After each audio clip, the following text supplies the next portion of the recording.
You are listening to Leaders and Legends, a podcast produced by Veteran Strategies and featuring conversations with fascinating and impactful men and women who have shaped our world, our communities, and our history.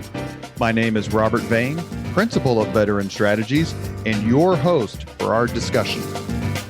You are listening to Leaders and Legends, a podcast presented by Veteran Strategies, a local veteran public relations enterprise, and sponsored by Girl Scouts of Central Indiana, Garmond Construction, Leaders and Legends LLC, the Grand Hall and Conference Center at Historic Union Station, the McGinley's Golden Ace Inn, and McAllister Machinery, your friendly neighborhood Caterpillar dealer.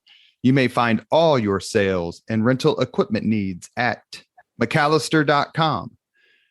We are pleased to announce our podcast is a member of the All Indiana Podcast Network in partnership with Wish TV. You may find Leaders and Legends at allindianapodcastnetwork.com. Thinking of starting a podcast or need to host a public meeting? Let Leaders and Legends LLC be your partner as you look for new ways to communicate your message. Please contact Chris Spangle or me at leadersandlegends.net. Thank you for joining us on the Leaders and Legends podcast. Our guest today is Katie Jenner, who was appointed Indiana's first Secretary of Education by former podcast guest, Governor Eric Holcomb. And it was effective just a few months ago, January 2021.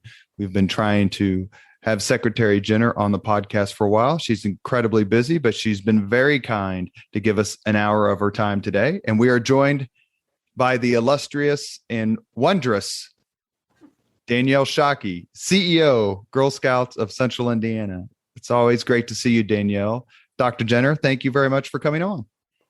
Thank you so much for having me, Robert. And it's always great to see the wondrous Danielle Shockey. I can echo that statement, but great to be on with you today. I can't wait to spend an hour with you having good conversation.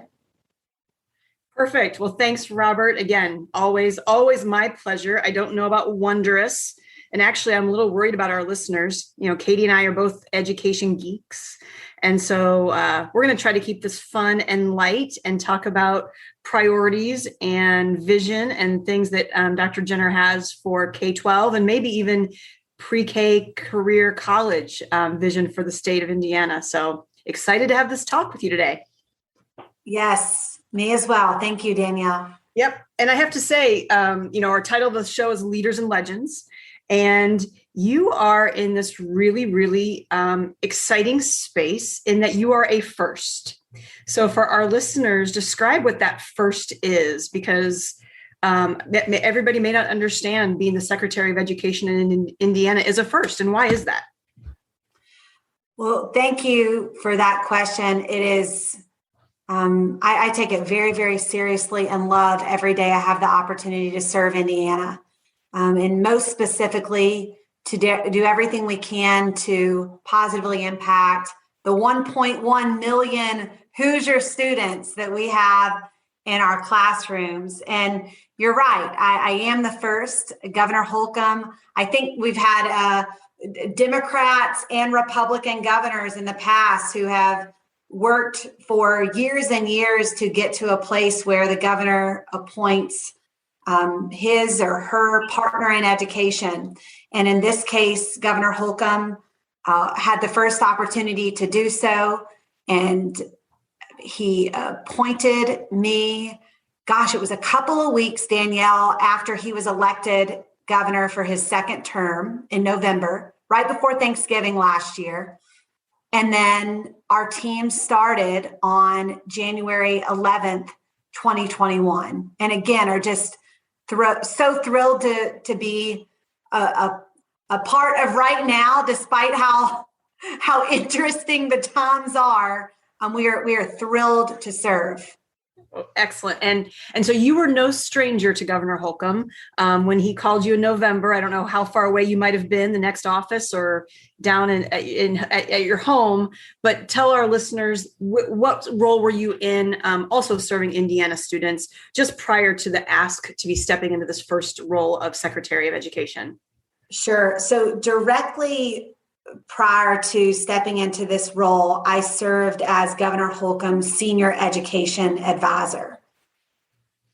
So you had been you'd been in the State House, you'd been working with the governor on education. So it was certainly a great fit, and we're lucky to have you.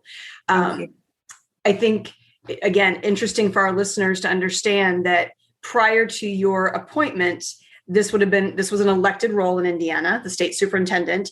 And I don't know that maybe it's widely known that across the country, really the model of appointment, because as you described, the alignment between a governor and their education chief is more often than not this model we now have in Indiana. So, and I don't know if you know the statistics around that, but maybe just for your own, for our listeners, but for your own self, describe why you think that's a really good thing for the education system to have the appointment component. So Danielle, you're exactly right. And I don't think I had realized that the majority of states throughout our country, it is an appointed role in some way. But it has been fantastic to have the opportunity to work hand in hand with the governor on education, vision, and goals. The reality is, while the Department of Education serves the K-12 space, or in some schools we have an early learning, so the early learning to grade 12 space, the real opportunity and momentum is around when you think about early learning, grade 12, working with higher education, working with workforce, working with, of course, external partners, legislators, et cetera. And working hand in hand with the governor has just totally opened the doors to work across agencies, work across partners, and make sure that we are aligned as we move the work forward. Perfect. Yeah, I think the last statistic I knew was about 70-30, that about 70% of our states had the aligned appointed approach and 30% had an elected or a different model. So Indiana is certainly in the majority now with our new model of appointment. So again, congratulations on being the first. I think Thank you. As a fellow female and as a fellow educator, I'm super excited that you're sitting in this chair. So again, for our listeners, and I want to get into your vision and kind of what's going on right now in K-12, but your background is in education, obviously, but really career tech ed. So describe, kind of your early classroom experience, your early assistant superintendent experience. You even worked a bit in the Ivy Tech structure, which is something Indiana is so proud of. And Sue Elsperman's been a guest on the show here. So just described a little bit of some of those other, I guess, components that kind of make you who you are and your beliefs about what's important in education. Sure. Well, so for me, education was absolutely a calling. I was actually a junior in college and was planning to go to law school, and was at a liberal arts college, and so required to take this education course my junior year. And when I took the college course my junior year, I knew that education was the route that I needed to take. So I did like every parent's worst nightmare. Right before I'm supposed to graduate, I changed my mind on what I wanted to do. But I'm so thankful that I followed that calling and got into education. So my undergraduate major was actually business, and it made a lot of sense that business is what I would teach. So yes, you're right. I was a career and technical education teacher, specifically teaching courses like entrepreneurship, business law, various marketing courses. My favorite out of all of them, I have to tell you, though, was entrepreneurship. And I think that's powerful even right now today, because our students in our classrooms across the state to be able to grow the entrepreneurial spirit is a real opportunity. But after my teaching role, or actually during my teaching role, I fell in love with and married a Hoosier, which brought me north to Indiana over 14 years ago. And I'm so glad to be in Indiana. We live in Southern Indiana in Madison, which is where that's where I was an assistant principal at a middle school, and then at a high school, and then at the district level. And while at Madison, I was there for a little under 10 years, serving the community here. And while in Madison, we worked very, very hard on partnerships, again, with K-12 and higher ed. And in the case of our partnerships, Ivy Tech was our go-to partner in Madison, and then business and industry. We had been a community where we had some silos, and we had to break those down in order to really build the greatest opportunities for kids. So that would include, allowing students to have work-based learning opportunities, or the opportunity to earn quality post-secondary credentials. So it's not just dual credit and AP, but it's really putting those all together for a post-secondary credential, which really mattered for our community because of our educational attainment rate. The education level in our community was such that we needed to do everything possible in the 13 years we had children from K through 12 to just help them springboard their lifelong journey. And that led to the passion there. You're right. I was assistant superintendent when I left Madison, and did go to serve at Ivy Tech with Dr. Sue Alsperman, who is a great mentor and support, but served there for actually about 9 months and traveled across the state, met with a variety of community leaders to think about synergy that could be established there before coming and joining Governor Holcomb's team. So that's a pretty quick path of my journey. So I was on your last answer, you talked about how much you love entrepreneurship and the spirit of it. I have a daughter graduating college in less than 9 months, and I'm scared to death. That is her major. I'm scared to death. Like, what is she going to do with that in real life? So I'm glad to hear you say it's a good thing. I think it's a great thing. And I have obviously, I feel like I want to switch the interview and talk to you about your daughter and what are her interests? What is her plan? But we'll have to save that for a lunch or coffee someday, Danielle. I'll just have her come meet you, and you can just give her your best advice, because I keep telling her it's a fake major. So I'm not the best role model here. Okay, back to education. So again, I have so many different things I want to talk about with you, but let's start with, you entered into this new space. You obviously have ideas and visions and, places you want to lead.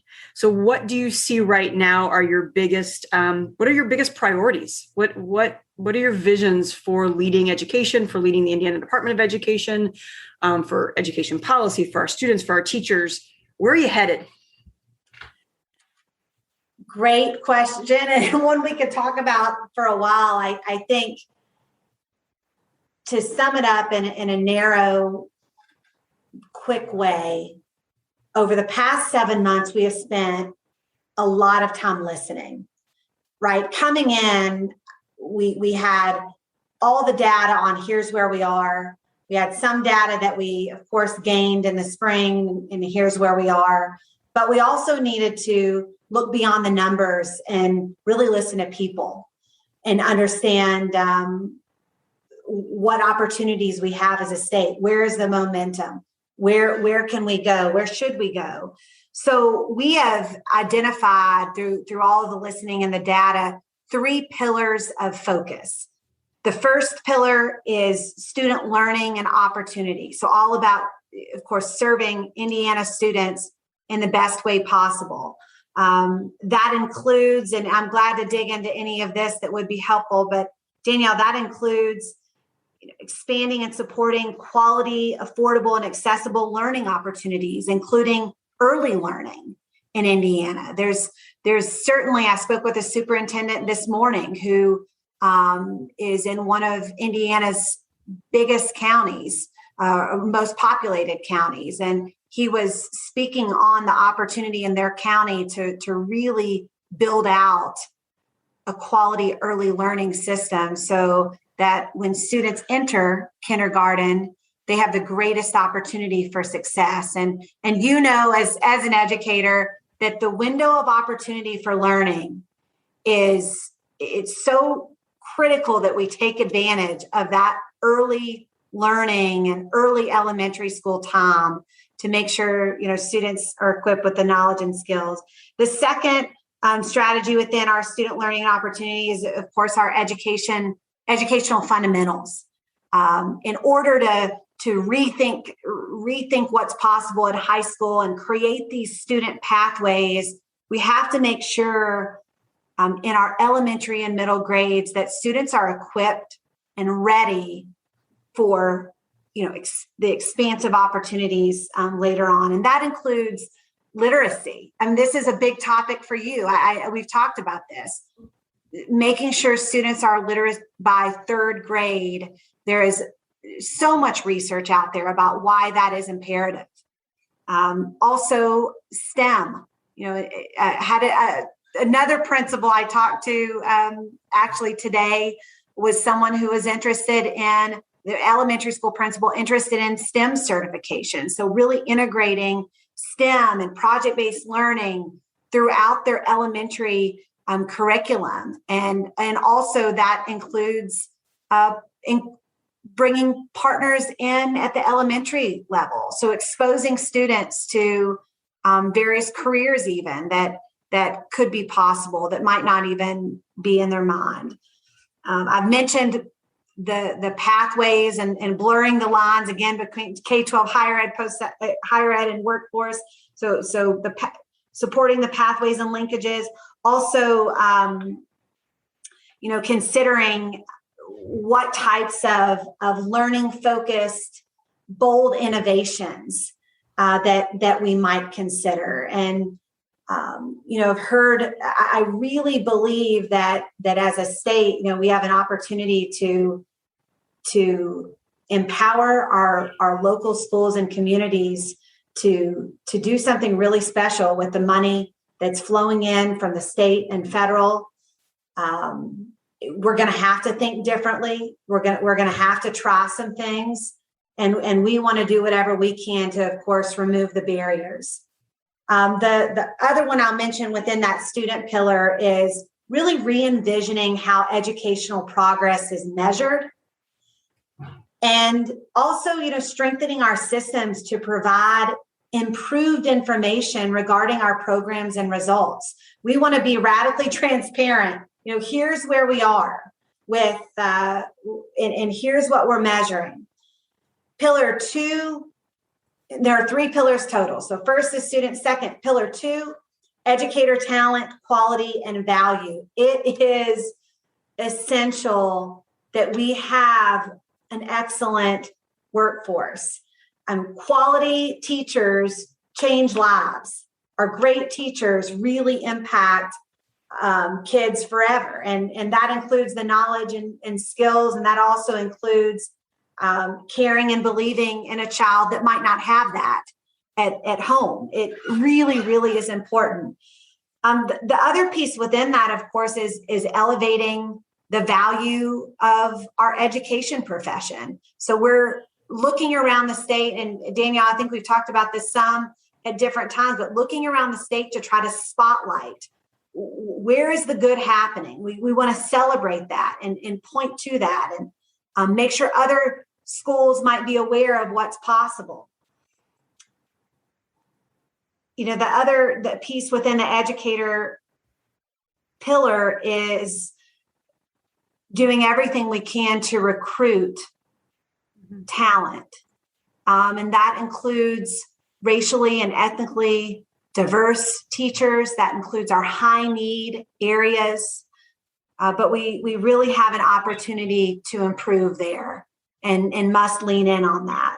The third pillar is system alignment and capacity. I mentioned earlier, we want to support our schools in getting to yes. If it benefits kids and if it is within the law, let's help get to a yes.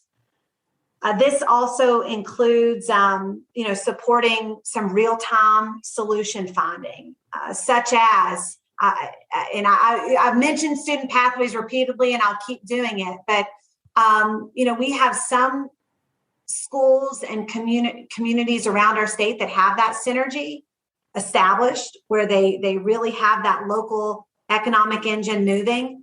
And we have others who, like in a non-judgmental way, are raising their hand saying, I could just use some help. I'm all in. I want to figure this out. I want to do this. But how do you even start? And what does this look like? So, really we want our team to be ready to support schools and communities in leading that change locally. So that's a really high level, Danielle. I think I started with this. That's the short version.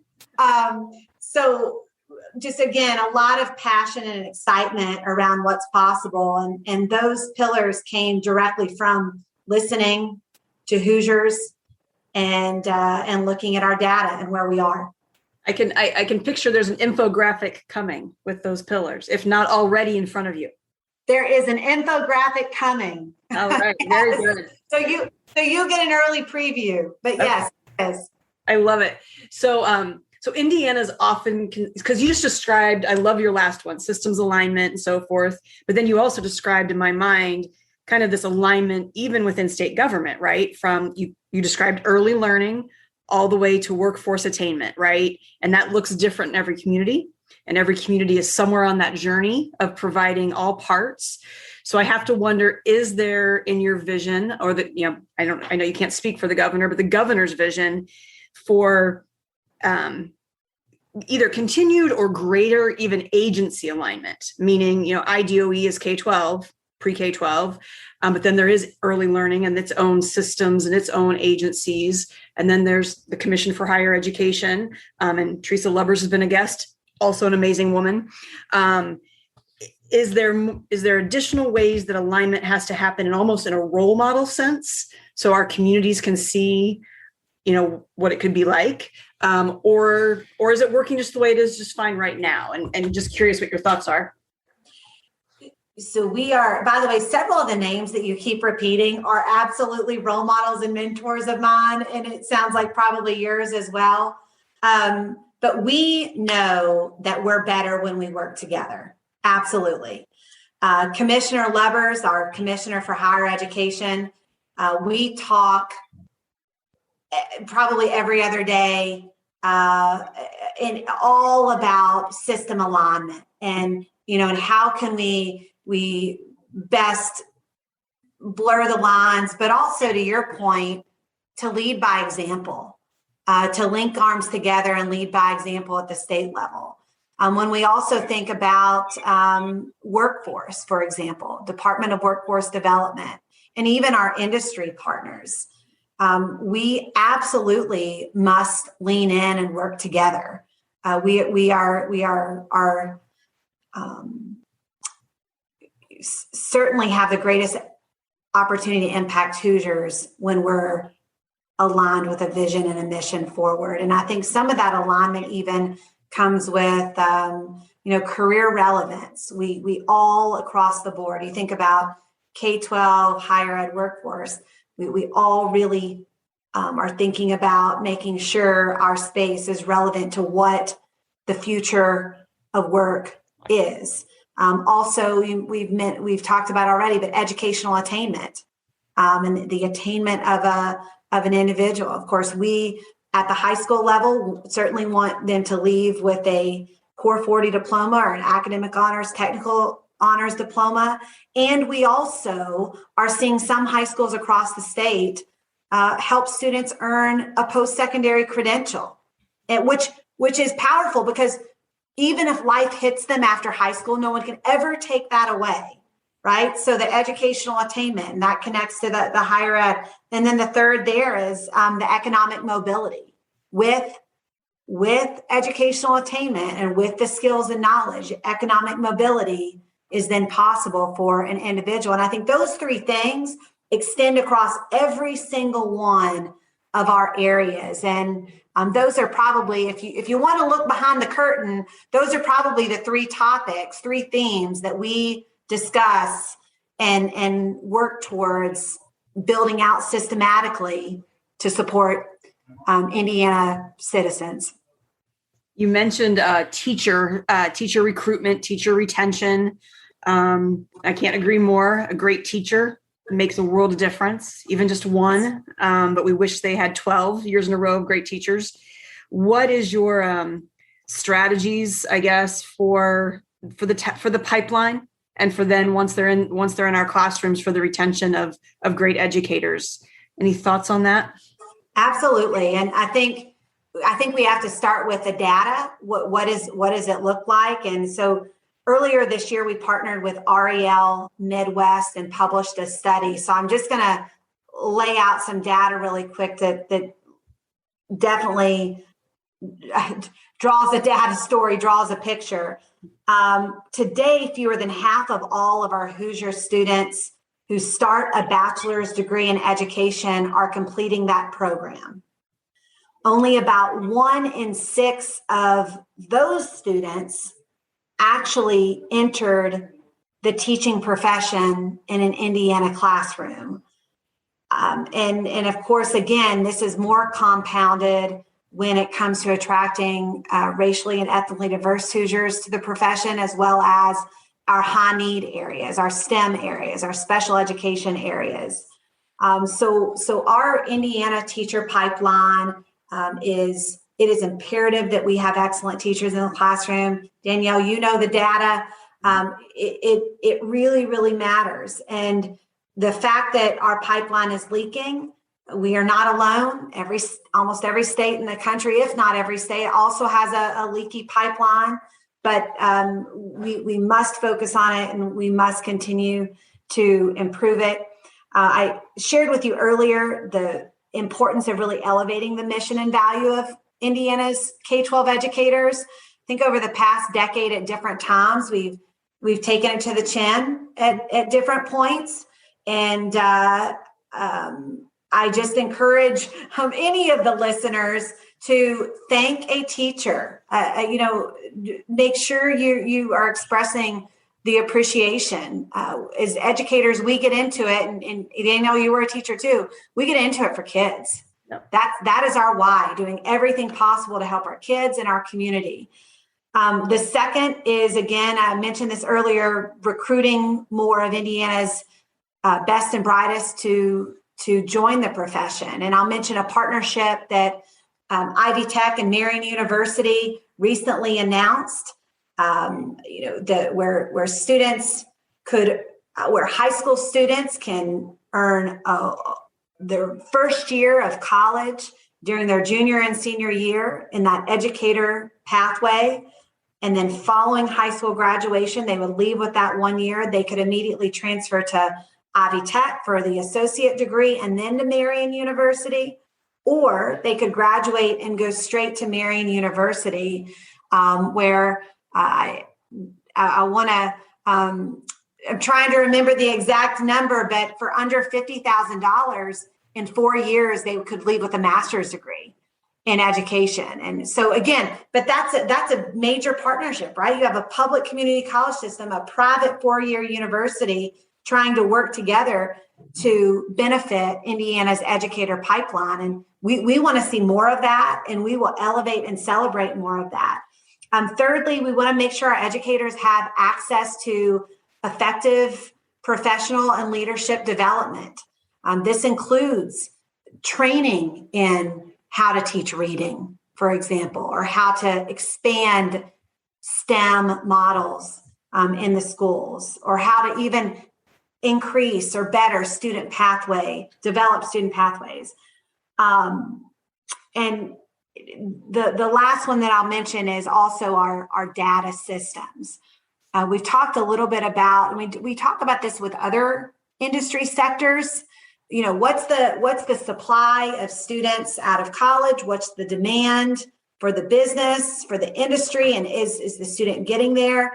Those are a lot of questions that we cannot answer right now in education, and we really think that if we did have more of that information, it could probably inform our decisions. So, for example, of the colleges and universities in Indiana or teacher prep programs, how many are they producing? In what content areas? And then what schools have openings across the state? And then from what university do they actually match with the school? And then longitudinally, 3 years later, is the teacher, for example, still teaching science in that school? Or have they been recruited to an industry? What about 5 years later? So a lot of questions that I think with improvement of our information systems, we also hope to improve. Through either your own just anecdotal listening and or the REL Midwest study, what's your sense of when teachers say they don't stay? I know pay is always easy to pick on, but I don't know that it's always that. What again, in any way, shape, or form, do you have any feelings on what are the drivers for them leaving the profession when they do leave? And what ideas might you have for how do we stop it? So I'm just thinking here, can we state that like in the positive and think about how can we get great teachers to stay in our pipeline? And Danielle, I think that's a question. I would love to flip that back to you if we were having lunch, right? Yeah. I mean, that's a real discussion that I think we always need to be aware of. Of course, teachers who are compensated with pay and benefits, that is one thing you mentioned. Our General Assembly just this last session invested a lot of dollars in to specifically, and they came out publicly and said this should go to teacher pay. We want this to go straight to teacher pay. The other that's coming to mind, what makes teachers stay? It's kind of what makes everyone in a sector stay, which is being valued.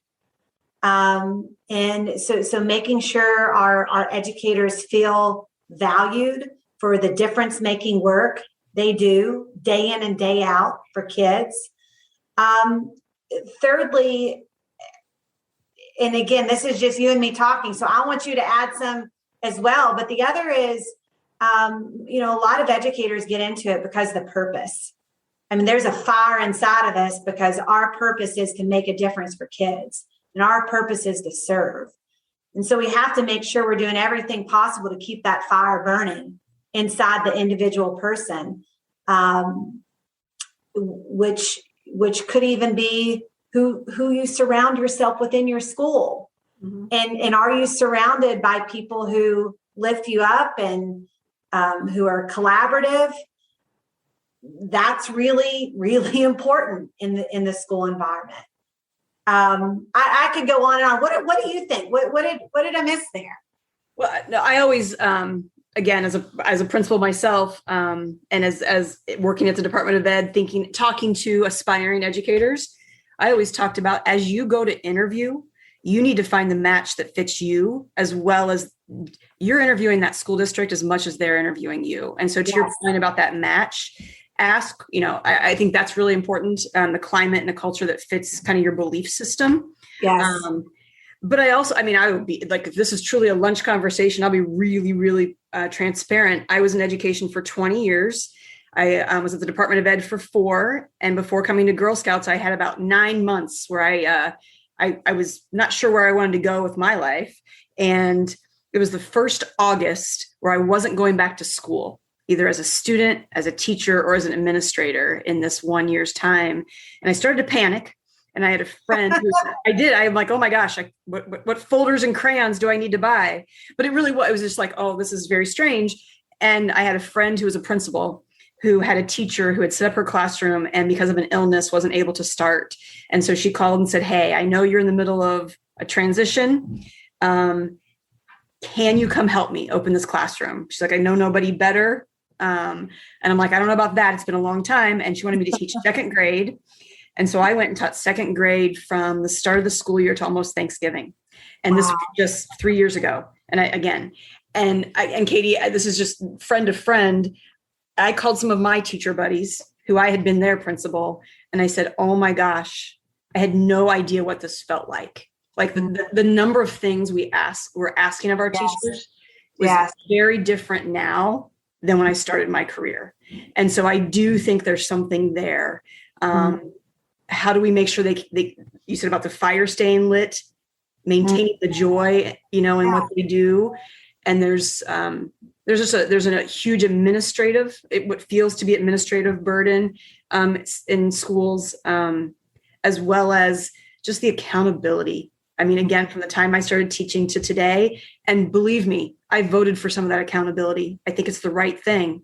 But again, how do we balance that, right? How do we maintain what we need our teachers to be and do while helping them continue to find joy in this profession that they all walked into because they wanted to make a difference. It wasn't about the money, and I think, and so that just hit me. It was a very sobering moment. And I'm not kidding when I tell you, I called some of my teachers and I said, "I am so sorry I made you do all those literacy units after school after doing 6 hours in a classroom with 27 second graders. I now know what you felt like." So right.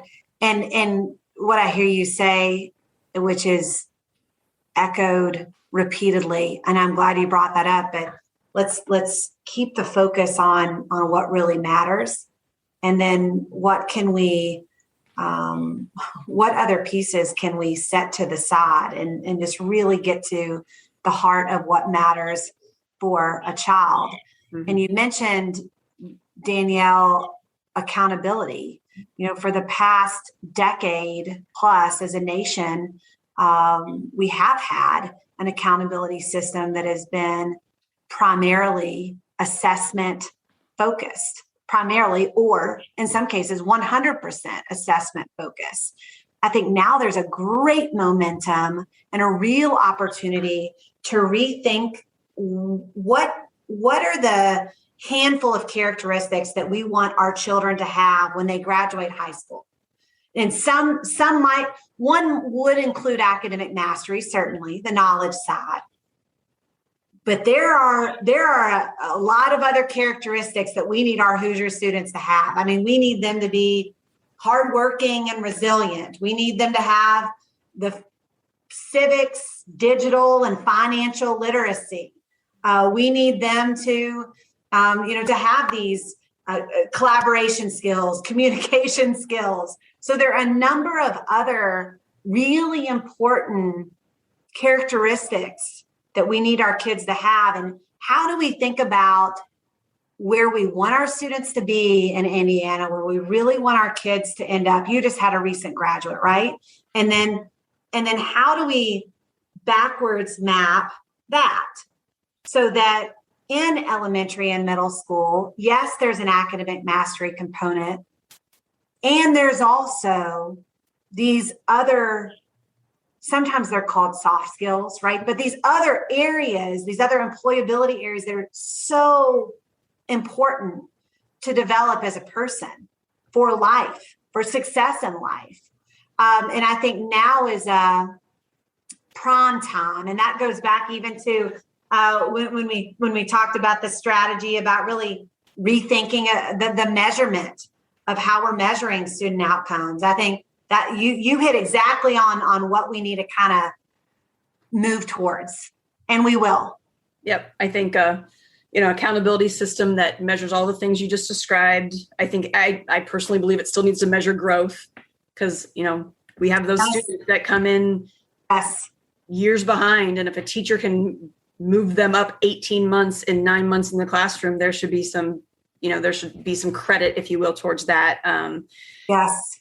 We could, so Robert's back, and I know we need to like do our break and our sponsors, and he's going to ask questions because, gosh, we could get an uncoupling of test scores from teacher salaries. And I mean, Robert, this could go like for days, and I'm glad you're back so you can wake our listeners up just in case they might have snoozed off a bit.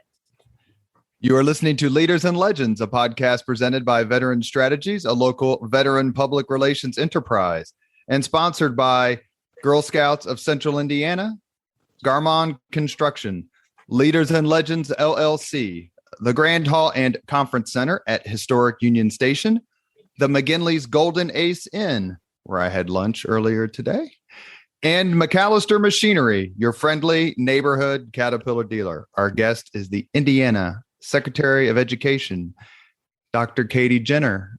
Dr. Jenner, is there a particular Hoosier leader and or legend you admire other than Danielle Shockey? Well, Danielle is certainly on the list. And Danielle and you, Robert, have rattled off several names of people who you've interviewed on this program. I mean, you mentioned Teresa Lubbers. Yeah, she's pretty remarkable. She is remarkable, and she has such wisdom and grace and poise. And I think the world of her and absolutely admire her.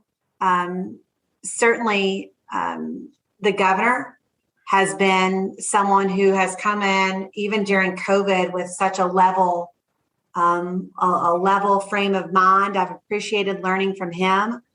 And then also you mentioned past Governor Mitch Daniels, who is the president of Purdue. I don't know him personally, but I admire his work from afar. I think he's an innovator. And I always look forward to reading what they're doing at Purdue and what they're thinking about. And I could name, honestly, we don't have enough time for me to name all the people, all the leaders that I watch and learn from. I think it is important to have role models, and I have several. We mentioned Sue Ellsperman, who's president of Ivy Tech. We mentioned Dan Elsner, who's the president of Marion, and Marion really is it's BC. I don't know what that stands for, but Marion AD after Dan obviously is a completely different animal.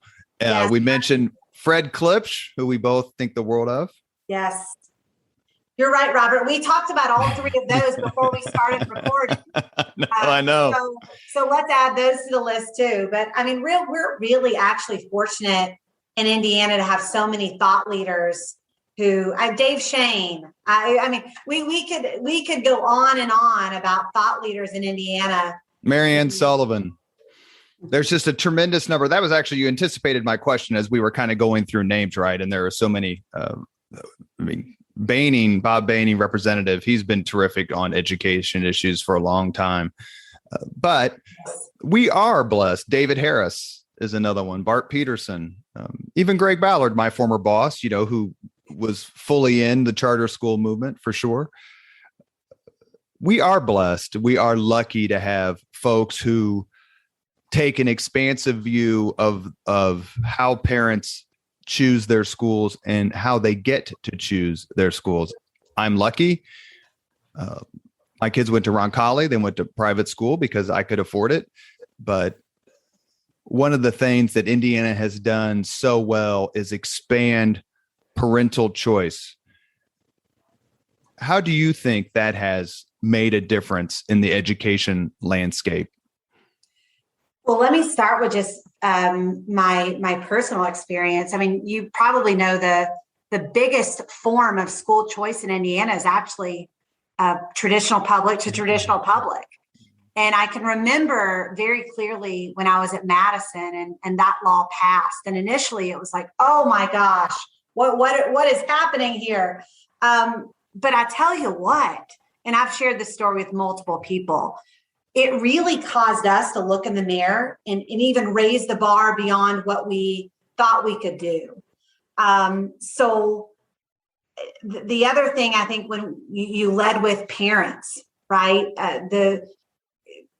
parents across our state have an opportunity to determine what's best for my child at what time. And we see some parents who send one of their children to one school type, a charter school, and one to a traditional public school or to a non-public school, right? So it's really thinking about being very student-centered and what's best for the child.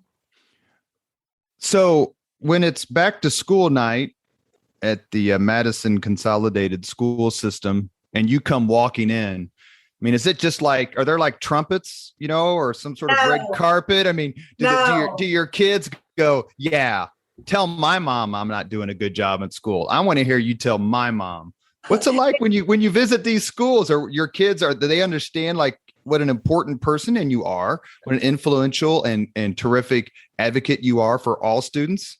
My kids, my own children, are more concerned about me going into their school than the teachers, for sure. Because my own kids know that as an educator, I support educators, and I when I'm told that my kids did something wrong, I'm like, yes, they did, and I'm going to have a conversation with them later. So it is very much a good relationship, and again, I think my kids are more worried, certainly. I remember telling my kids the same thing when they both entered Roncalli. It's like, if I get a call from a teacher that says you did something wrong, I just want you to know that I'm going to believe the teacher because you're a teenager and you're a screw up. So don't come to me and say, no, I didn't do it. Like, you're going to have to prove you didn't do it. And I'm just going to assume that the adult is right and is being fair. How do you think schools do in that particular juxtaposition where discipline's important, but you can't just dismiss out of hand what a 18-year-old senior who could be serving his country, if he or she wanted to, has to say about an issue? That sort of adult teacher, staff, leader versus young adult student who has something to say. So I'm going to have you can we pause there, Chris? This is the only time I'll have you I wasn't following that, Robert. Okay. Chris, you got this marked? Again? Sure. More so than ever, students are informed about world events, about what's happening in their school district, about what's happening in their school, and they have opinions, and they have different ways to express their opinions. That comes into conflict sometimes with schools and school leaders. I mean, you read about it. I've read about it several times. What is that balance in your mind between giving these young men and women their voice, but also maintaining the fact that schools have to be run a certain way and there's a certain amount of respect that has to go both ways? And isn't that something, I appreciate that question, because I think especially right now, there's such an opportunity to listen to each other and to listen to and try to seek to understand, right, before responding. And when in school, a student should have the opportunity to think out loud and to think with their peers in a classroom setting. And by the way, grow from thinking out loud. Sometimes you need the pushback, right, from another student to get to a point where you understand civil discussion and how that could work. I think about a strategy that we sometimes use in schools called the Socratic method, where you really have to listen before responding. And the debate is such that it's civil, but it allows all voices to be heard. And I think that's a prime opportunity to certainly practice while in the K-12 system. And Robert, I would be remiss if I didn't say something about and have them consider joining organizations like Girl Scouts. It's a great place to talk about issues in life. And I'm not going to say anything about about wonderful Danielle. I'll speak only for myself. But when I graduated, when I was in high school, which was from 1982 to 1986, social media was notes passed along in the hallway or left under your desk for the person to get who's coming into your chair, sit to your chair behind you. That's changed so much. Is social media something that is morally neutral or a positive good? Or are there times where it can be, somewhat debilitating? Gosh, I think social media has become tricky for all ages. I mean, there are adults that read social media and get wrapped in and hurt and right. But when we think about social media and the impacts in the K-12 space, that absolutely comes into our schools. And that's something that our school administrators and teachers deal with every single day, even on a Monday morning. Social media, what happened on the weekend or what happened the night before. And it also, I think to some extent has taken away some of going back to the civil debate, that I think the civil conversation that we need to get back to when you don't agree with someone. When you think about social media and being behind a screen, some people just send it without even thinking or even owning it. Until they have to look at the student the next day in class. They're sitting beside them in second period and they're like, oh yeah, I did send that last night, right? So I think social media absolutely has had an impact. I don't know the answer, right? There is none. There is none. I don't know the answer, but is it different than when I was in school and when you all were in school? Oh my gosh, absolutely. With social media. I have sixth grade, my girls, speaking of, my girls are in sixth grade. And so we're at the point where they are begging for a social media account. And I haven't gone there yet as a parent. And I know this isn't a parenting show. I'm always giving parenting advice, but it's tricky because once you open that can of worms with social media, it's tough. Last question for me before we'll make it quick one and then we'll let Danielle do the 5 questions. My question, Dr. Jenner, is snotty. So feel free to, give a snotty reply, but you feel smarter being in Indiana, as opposed to like where you were from and born originally and kind of got your education to start. I mean, does Indiana feel like a little bit of an upgrade from, Transylvania University in Kentucky? Robert, I'll tell you what, that is so snotty. Oh my goodness.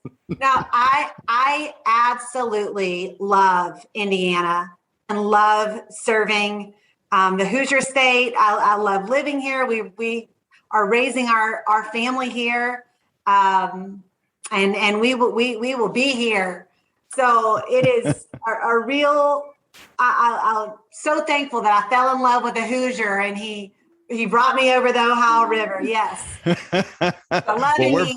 We're very thankful to Joe. Thank you very much for bringing you here. You've obviously made a difference already, and I'm going to turn it back over to Danielle for the 5 questions. And Katie, I was waiting for you to say, Robert, where's your PhD from? Well, the University of Kentucky, all I can say is I have a lot of respect for Dr. Jenner. Thank you, Robert. All right. So the last 5 questions are fun, rapid fire. We asked all of our guests the same ones. What was your very first job, Dr. Jenner? My very first job, I taught swim lessons to kids and was a lifeguard. Perfect. And then the second question is, what was your first concert? Maybe Backstreet Boys. I was going to comment a little bit ago. You made some comment about Robert and I being old, and so that fits. I mean, yeah, that probably is it. Now, my favorite concert is John Prine. He's passed away, but John Prine, he's more of a folky singer. But yeah, it was probably Backstreet Boys. All right. They're still popular. So then the third question, what book have you loved, or just book what do you recommend? Oh my goodness. Okay. So there's a book called Human Work by Jamie Marasotis, who of course has head of the Lumina. Yes. Talk about a legend. So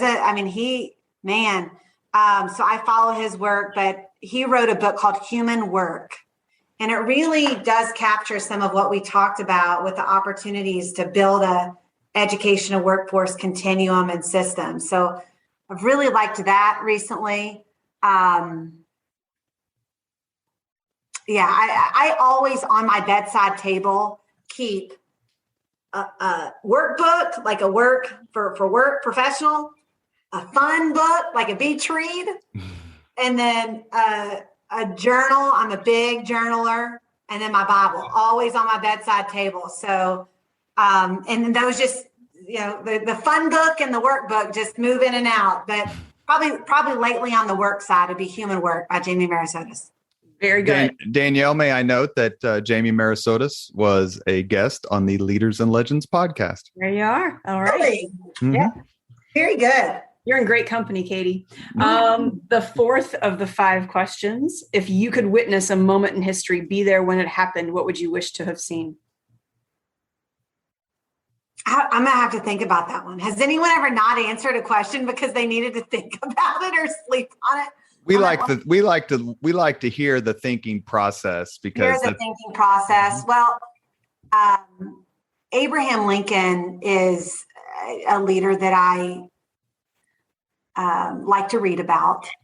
And so I was trying to think of a point in time that I would have liked to witness, but more than that, I would have tried to nuzzle my way up in a crowd of people to meet him and to have a conversation and better understand how he navigated some of what he did. And so anyway, that was my thinking, but now I'm going to leave here and be like, oh, and this. So, but that's where I am right now. Well, some people even go the moment their parents met, right? I mean, especially if their parent, so just, you can go super deep, but no, I loved your answer. It was perfect. And then the last of the 5 questions, if you could have 2 hours off the record and have lunch with anybody living, who would it be? Oh, wow. Really, this is just a test to see who's ever listened to any of our other episodes before. Because you would have known. Well, I've failed it. I clearly failed it, but I'm going to go back and listen now. Gosh, who? Barack Obama, George W. Bush. Those are 2 really popular ones. Mitch Daniels is popular. Michelle Obama, Oprah, Babe Ruth. No, he's Holly Lawson. No, in baseball. Robert's a good lunch date. I promise not to be a snot. Hey, yeah, Robert, you would be you would be good. Let's see. I think I'm an Indiana Hoosier, and I've not met Mitch Daniels yet. So I think it would be an off the record 2 hour with Mitch Daniels. He's a very popular choice. That's for sure. For the reasons that you've mentioned before, just a few minutes ago on the podcast. And I would have a long list of tough questions. If he's listening, I'm ready for you. He came on twice, and he got 2 different sets of 5 questions, and did a terrific job. I'm sure he did. You have been listening to Leaders and Legends, a podcast presented by Veteran Strategies, a local veteran public relations enterprise, and sponsored by Girl Scouts of Central Indiana, Garmon Construction, Leaders and Legends LLC, the Grand Hall and Conference Center at Historic Union Station, the McGinley's Golden Ace Inn, and McAllister Machinery, your friendly neighborhood Caterpillar dealer. Our guest today has been Dr. Katie Jenner. appointed Indiana's first Secretary of Education by Governor Holcomb. Our co-host has been Danielle Shockey, CEO, Girl Scouts of Central Indiana. You were both amazing. Dr. Jenner, thank you for your time. I hope you had fun. I did have fun. Thank you so much, Robert and Danielle. Great conversation and entertainment. Thank you. Thank you very much for listening to Leaders and Legends, brought to you by Veteran Strategies Incorporated. If you want to contact us about this program or our menu of public relations services, please send us an email at robert@veteranstrategies.com. That's robert@veteranstrategies.com.